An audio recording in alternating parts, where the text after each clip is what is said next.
नमस्कार दोस्तों। आज आपको श्वास ज्ञान स्वर ज्ञान के अनुसार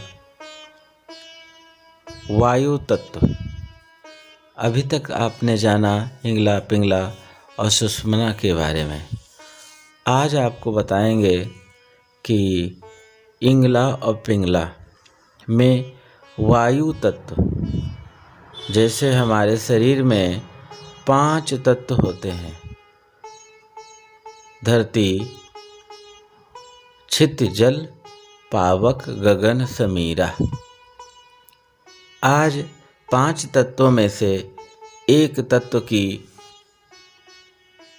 विषय पर चर्चा करेंगे और इससे जो लाभ मिलते हैं उसको जानकर आप हैरान हो जाएंगे। कृपया वीडियो के अंत तक बने रहें और इससे लाभ उठाएं, अपने जीवन में इसे पिरोएं और ध्यान को अपने साध लें। श्वासों पर ध्यान लगाने पर यदि आपका वायु तत्व चलता है, वायु तत्व में कौन कौन से विलक्षण लाभ हैं उसके बारे में हम बताएंगे कि इससे होता क्या क्या है। माता पार्वती शंकर भगवान के समीप बैठी हैं। शंकर भगवान देवाधिदेव महादेव माँ पार्वती से कहते हैं। पार्वती जी बोली, हे देवों के देव महादेव जी, आपने जो यहाँ महाज्ञान, श्वास ज्ञान, स्वर ज्ञान कहा, इससे भूत, भविष्य और वर्तमान इन तीनों कालों का ज्ञान कैसे होता है, इसे मुझे समझाओ। देवाधिदेव बोले, हे सुंदरी, अर्थकाल का और जय आदि काल तथा शुभ अशुभ आदि तीनों काल का ज्ञान सिवाय स्वर महाज्ञान के और किसी दूसरे से नहीं मिलता। तत्वों में शुभ अशुभ कामों, तत्वों में ही जय पराजय और तत्वों में ही शुभिछि दुभिछि आदि हैं, अर्थात तत्वाम हो से इनका ज्ञान होता है। इसी कारण तत्वों को त्रिपद कहा गया है, तीनों काल का आधार है। माँ पार्वती बोली, देवाधिदेव महादेव, इस समूचे संसार सागर में सब कामों का साधक मनुष्य का परम मित्र क्या है? महादेव जी बोले, प्राण के समान परम मित्र, प्राण के समान सखा और प्राण के समान मनुष्यों का परम बंधु हे समुखी दूसरा कोई नहीं है। माँ पार्वती बोली, प्राणों में वायु कैसे रहता है? देह प्राण रूप क्यों है? और तत्वों में विचरने वाले प्राण वायु को योगी जन कैसे जान लेते हैं? देवाधिदेव बोले, इस काया रूपी नगर का रक्षपाल रखवाला वायु है, जो भीतर प्रवेश के समय कितना चलाया जाए और बाहर कितना निकाला जाए, इससे क्या क्या सिद्धियां मिलती हैं। आगे हम इससे सिद्धियों के बारे में बताएंगे। जैसा कि आप जानते हैं, हमारे शरीर में वायु तत्व की विशेष महत्ता है। वायु प्रायः 8 प्रकार की होती हैं। 8 प्रकार की वायु का गणना हम आगे के वीडियो में हम करेंगे। यह बहुत ही महान विद्या है। इस वायु तत्व के बारे में यदि आप जान लेते हैं तो आपके तीनों कालों आप तीनों कालों का जानने वाले हो जाएंगे।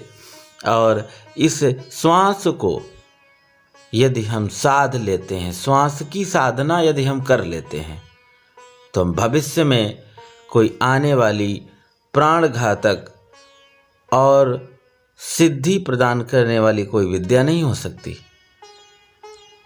जाने वह प्राणवायु गमन की गति चलने में प्रायः 24 अंगुल प्रमाण होता है इसका। दौड़ने के समय 42 अंगुल होता है।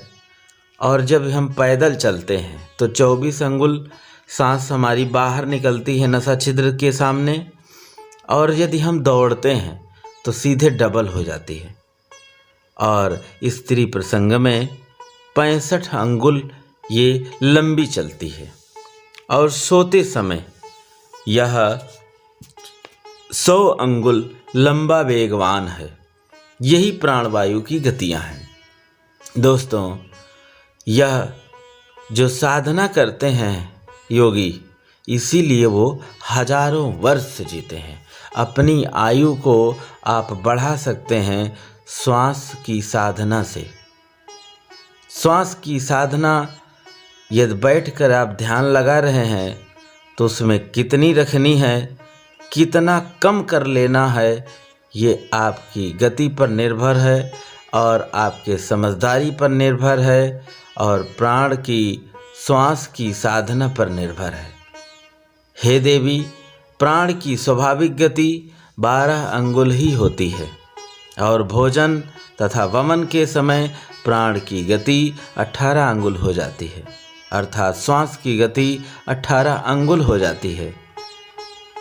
इसमें योगाभ्यास द्वारा योगी यदि एक गति को कम कर ले तो उसे निष्कामता प्राप्त होती है। निष्काम यदि साधक 2 अंगुल अपनी श्वास को कम कर ले तो आनंद प्राप्त होता है। अर्थात यदि वो 10 अंगुल ही श्वास ले रहा है तो उसे परम आनंद की अनुभूति होगी। यदि 3 अंगुल कम कर ले तो काम शक्ति पर विजय प्राप्त कर सकता है। यदि साधक 4 अंगुल कम कर ले अपनी श्वास को, नसा छिद्र के आगे अपने उंगली से नाप ले तो वाचा सिद्धि अर्थात वह स्वामी विवेकानंद के अनुसार हो सकता है। 5 अंगुल यदि कम कर ले तो दूरदर्शी होता है, अर्थात वह व्यक्ति देश विदेश कहीं भी बैठे व्यक्ति को वह जान लेता है, देखने वाला होता है, अर्थात उसकी थर्ड आई, तीसरा नेत्र जागृत होने लगता है।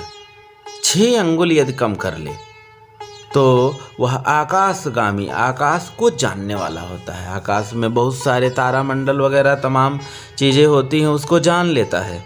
यदि साधक 7 अंगुल कम कर ले अपनी श्वास को तो वह प्रचंड वेगमान होता है, अर्थात वह घोड़े के समान दौड़ने वाला, सिंह के समान दौड़ने वाला होता है। उसकी श्वास और उसका ताकत, उसकी बलवान जो शक्ति होती है वह छीड़ नहीं होती है।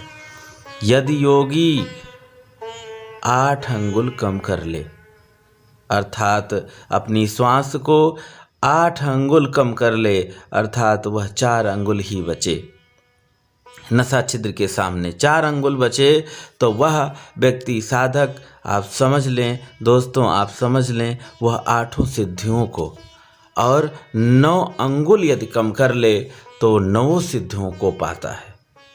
यदि 10 अंगुल कम कर ले तो वह 10 प्रकार के स्वरूप, और 11 अंगुल कम कर ले तो छाया रहित हो जाता है, अर्थात उसकी परछाई भी नहीं रहती है अगल बगल। वह योगी अपने आप को गायब कर सकता है, यत्र तत्र वो जा सकता है। कितनी विचित्र बात है। 12 अंगुल की गति संपूर्ण वायु की, प्राणवायु की, श्वास वायु की को यदि कम कर ले तो हंस गति वाला होता है। वह गंगामृत, वह रसामृत को पीता है, पान करता है। इस प्रकार जो सिर से लेकर पांव के नखों तक प्राणों को पूरा करता है, अर्थात प्राणवायु श्वास वायु को रोकता है, उसे फिर कैसा भक्ष्य, उसे कैसा कौन सा काल ले जाएगा, कोई नहीं। और वह कैसा भोजन अर्थात खाने पीने की उसे इच्छा समाप्त हो जाती है। बहुत से साधक पूछते हैं कि योगी कैसे 12-12 साल तक, 1000-1000 साल तक, 500 साल तक वो भूखे रहते हैं। इसी को कंट्रोल करते हैं, इसी की साधना करते हैं, जिससे वो खाने पीने की इच्छा समाप्त हो जाती है। इस प्रकार सब कामों को फल देने वाली यह श्वास वायु, यह प्राण वायु, यह प्राण विधि, यह श्वास विधि कही गई है। ऐसी ही विधि का ज्ञान केवल गुरु वचन से होता है। इन कोटियों में विद्या और शास्त्र से नहीं होता है। दोस्तों, यह कोटियों विद्या और कोटि शास्त्र पढ़ने से यह ज्ञान प्राप्त नहीं होता, केवल गुरु ज्ञान से ही प्राप्त होता है। धन्यवाद मित्रों।